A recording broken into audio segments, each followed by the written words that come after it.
Hello, Stephen White, Steve Arts 89. There was some news about the Madonna theatre tour today. She has banned cameras, so the tour is going to be a camera-free tour. So they're not taking people's phones away, but what they're doing is you are given like a little pouch that locks, and you have to put your phone in it and lock it before you can go into the venue. And there's only certain places outside of the venue where you can actually unlock the pouch to get to your phone. So now Madonna's already sold the tickets. The concert's 10 days away, so it's a bit late to tell people that you can't take phones in, you can't take photos, you can't take video.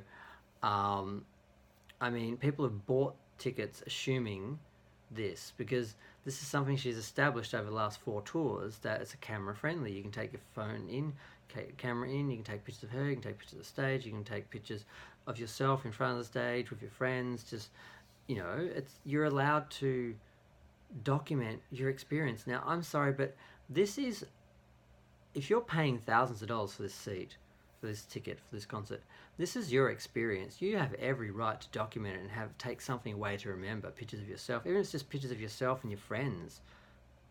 I mean, it's just, I think it's really outrageous. I always think the camera security, getting on people for cameras, is ridiculous.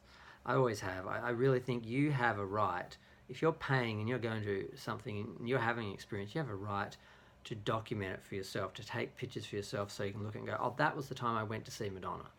And the idea that you're supposed to buy a tour program or a piece of merchandise to take away to remind you of the concert, when, if you've ever seen any of the tour programs, they never have pictures from the show. It's always just photo shoots and stuff from that current era of whatever that artist's work is. You never actually get. I think the Bette Midler concert tour program, because whenever I go to a tour, I always buy a program or a musical or something. I think the Bette Midler one for the Kiss My Brass was the only, oh, actually, and Cher's farewell tour. They were the only ones, and they were the first two I ever went to, so I thought this was normal, that actually had pictures of the show in the book, so you could look through the book and remember, oh, this is the show I watched, and be reminded of, oh, this is what my experience was. But most people, they just have some photos from the photo shoots around that era, the last album was done or whatever, and you just buy this glossy book of pictures of the artist, and it doesn't really remind you. You can't take it away to remind yourself of your experience. Whereas you go to the theatre and you buy a program, it'll basically have pictures all throughout the performance, so you can look through it and remember what your experience was. Now, you can't document your own experience, and you can't buy anything. So you basically just pay thousands of dollars for this show, and then have to go away and remember it. And yes, on some level you'll remember the experience, but you're not going to remember everything. And I mean, I can look back at the Rebel Heart tour and all the photos that I took and videos that I took and remember my whole experience, and it's great. And I'm just so grateful that I opted out of this tour, because I was gonna go. Because I'm from Australia, I never got to see Madonna because I was too young to see the girly show, and she took another 23 years to come back. And I'd said, she won't travel for me as a fan, I'm not traveling for her, so I was never going to see her show unless she came to Australia. She came to Australia, and I said, okay, fine, she can't come here for every tour, so next tour I'm going to go travel because I want to have this experience again. It was a good experience. And then I heard it was a theatre tour, and I'm like, oh, theatre, it's just not the same. There's limits, and I sort of thought, oh, is it going to be worth it? Because I remember thinking back to what it was like at the Heart stage and what it was like in the Tears of a Clown theatre performance. And I thought, I was going to do it. And I had the money because I was preparing for it and I was expecting it. I was a little broke, it was going to be a bit tight to do it, but I was going to do it. And then they released the tickets unannounced. They said they were going to be making an announcement at a certain time, and then they just released the tickets. But they still didn't actually have them on sale. You had to put in for like a lottery, and they would just pick, some people would go and they'd pick what time and what day and all that. You wouldn't get to choose for yourself. You would just say, these are the ones I'd like to go to, and then just hope you got picked. And you got the one you wanted. And I thought, that's ridiculous. I'm not paying thousands and thousands of dollars, and I don't even get to pick where I sit or where I'm going to see the concert. I thought, this is just ridiculous.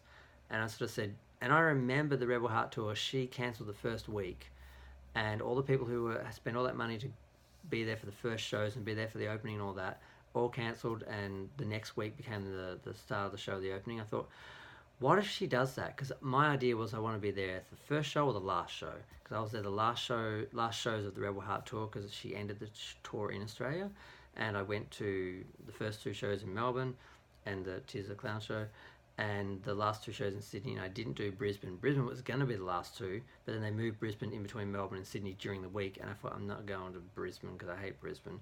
I'm not going during the week where there's nothing to do, and I had to disrupt my whole week, so I actually didn't go. I can't believe that Madonna performed twice in Australia and I wasn't there, but I wasn't going to Brisbane in the middle of the week. So I only saw the 4, but the 2 Sydney ones were the last 2 of the whole tour, and it was great. And I'm like, okay, I want to be there at the opening or the end. I don't sort of want to mess around in between. But then getting the last show, when you never know when the last show is going to be, because she could always extend it, she could always add an extra leg or an extra country or something. So that was tricky. So I thought, we'll go for the first show. I thought, but what if she cancels it? What if she does the same thing she did last time, where she's just like, oh, I'm not ready yet, I'm just going to cancel, you guys can just all miss out and lose all the money you spent on hotels and plane tickets and everything, because I'm just not ready to do my show yet, because that's what she did. And I thought, what if she does that again? You cannot afford to spend all this money and then it just gets cancelled and you lose it all. I said, it's just too much of a risk.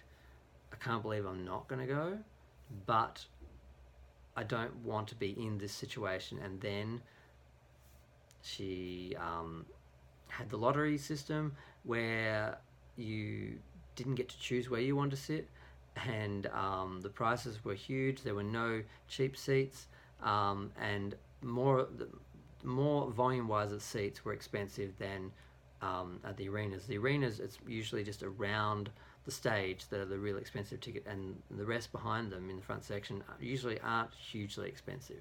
But these ones, they're just all hugely expensive. And I thought, so you're paying thousands for a pretty average seat, when before you'd be paying an average price for an average seat. It was kind of fair, and it was really only the people who paid a lot of money who got to be like around literally on the barrier. Now you're paying barrier prices and you're nowhere near the barrier. So I just thought, I'm not going to do it. And then the worst part was when all these people had given over their credit card details and were waiting to see if they had tickets or not, they went and put tickets on sale on ticket sites and also resale sites, and then people got them and put them on the resale sites as well. So people were now having to pay 3, 4, 5, 6, 7,000 or something like that for whole tour packages and tickets. And it was crazy. And I said, look, I'm just not doing this. I'm bowing out. And I'm really grateful now because she did cancel the first week. So if I had got tickets to that first show like I wanted, I would have lost all the money and be screwed over, and really regretting it. And I'm so grateful that I just went with caution, because not only now would I have missed that show and had to have scrambled to try and book tickets again for to fly over and get into the first, now that the 17th is now the first show, just the difficulty of doing that. And then I would have done all that and then just found out that I can't take in a camera. I can't take any photos of myself. The fans that I've met, the international fans that I'd see again, wouldn't be able to take photos with them. You wouldn't be able to take photos in front of the stage. And just, we all know Madonna usually shows up 2 or 3 hours late.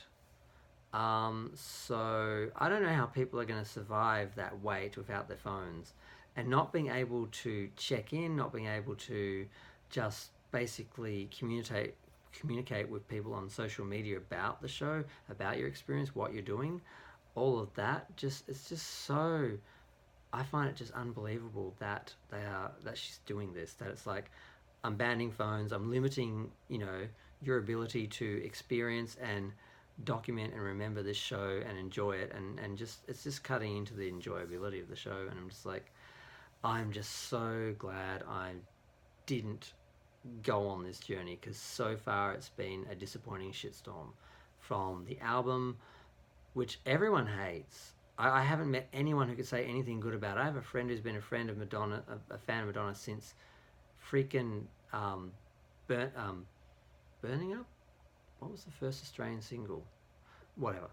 And he's like, I listened to like 3 songs, and yeah, I can't do it. I just don't know what she's on about. I just, blah, blah, blah. And he's someone who's stuck with her up until now. So it's not like he's someone who's stuck in the 80s and never listened to any of her new music. And I haven't met anyone who had anything good to say about it. It has, in a lot of ways, missed the mark with a lot of people, and it hasn't gotten any kind of connection or support like even Rebel Heart did. And Rebel Heart wasn't a huge hit, but this is something different. So I just feel like she's lost the plot. She's lost her connection with fans. It's like she's just playing this weird character, and she's not the Madonna that I recognized, that was always just exploring different elements of herself. Now it's like she's just doing like a Cher impersonation, where she's just created like a character, and it's just seems really artificial and separate, and just feels like a disconnect. And this tour, the way it's been planned, the way the tickets are being sold, the way it's just the whole thing, it just seems something is wrong, something is disconnected here. And I'm just glad I'm looking at it from the outside. I'm not in the middle of this trying to work out, oh God, how do I get tickets, how do I get this, how do I get that, oh, how do I get my camera in, how do I get pictures, or how do I manage to find a way to document this so I've got something to show and remember, other than just, because memory is not accurate. You need photos, you need video, you need stuff so you can look back and it reminds you of exactly where you were and how it was, and you can keep your memories fresh that way and maintain them. Whereas if you're just going on a memory, like there were concerts I went to years ago that I didn't take a camera with me because I didn't have one at the time, or I just didn't realize it was important. And now I try and remember those concerts now, and I can't remember anything except like the venue it was at and like basically what the performer kind of looked like at the time, because I didn't take any pictures. That's when I started after that. The first couple, I won't mention who they are, but the first couple of people I saw, I didn't really document. And after that, I made sure to always take pictures of myself going in there, just so I can look and remember, this is where I was, this was my experience. Because you can't look at like the official video or other people's fan videos and really remember your point of view and your perspective and what you saw and what your experience of the concert was. The only way you can do that is to take your own photos and your own video and document your own experience, which I think you're entitled to. It's my experience. I should be able to document it and record it and relive it whenever I want. I'm not asking to bring in 5 cameras and like film a whole concert and then like sell it to someone or something. Even people who take other people's film and put it all together like a fan edit and stuff like that, even those people, I don't think are really in the wrong, because there's no way that could be sold in place of a real concert. And we all know how bad the Rebel Heart video was. They cut out a song, didn't include any of the extra songs, and they included some speech about Detroit, which really only mattered to people in America, maybe in Detroit. The rest of the country, who doesn't care about Detroit, it's not their hometown, they wanted Love Don't Live Here Anymore back because it was taken out. And the editing, it was just like automatic. It's like they threw it into like a software program that just automatically cut every couple of seconds. There was no rhythm, no theme, no nothing to any of the songs. All just the same, bam, bam, bam, bam, bam. And that's what we got to look forward to. If they do an actual release of this concert, it will be the same quality, presumably, as Rebel Heart, where it's just an ADD experiment of just automatic programmed editing, and just this is just a nightmare. I'm so disappointed, but I'm so relieved that I'm not experiencing this from the inside, trying to get in and being there and trying to manage it. And I can just sit back and go from a distance and go, oh, I'm glad that's not me. I still feel like I'm missing out, but I'm glad I'm not going through that. And I'm sure there's going to be other things. There's only 10 more days for it to do anything stupid, but I'm sure there'll be something other than this. But just the fact that 10 days before the show, they're announcing, oh, no cameras, banned. So if you were going in expecting to take photos and take video and have something to come away from the concert with, sorry, we changed our mind and we didn't tell you. We'll tell you now you've got tickets. But we wouldn't have said that before we were selling tickets, because some people would have said, nah, I'm not going to go in and be treated like some sort of concentration camp person who has to like strip off and go in there naked with nothing and then come away with nothing. I don't know. I have nothing good to say about this tour and the promotion and the selling of the tickets and the camera ban and the delays and cancelling the concerts, and just I got nothing good to say. Yeah, I just can't believe she's doing it. But that's our Madonna. Feel free to like, subscribe, comment, tell me I'm wrong, whatever. Have a nice day. Bye.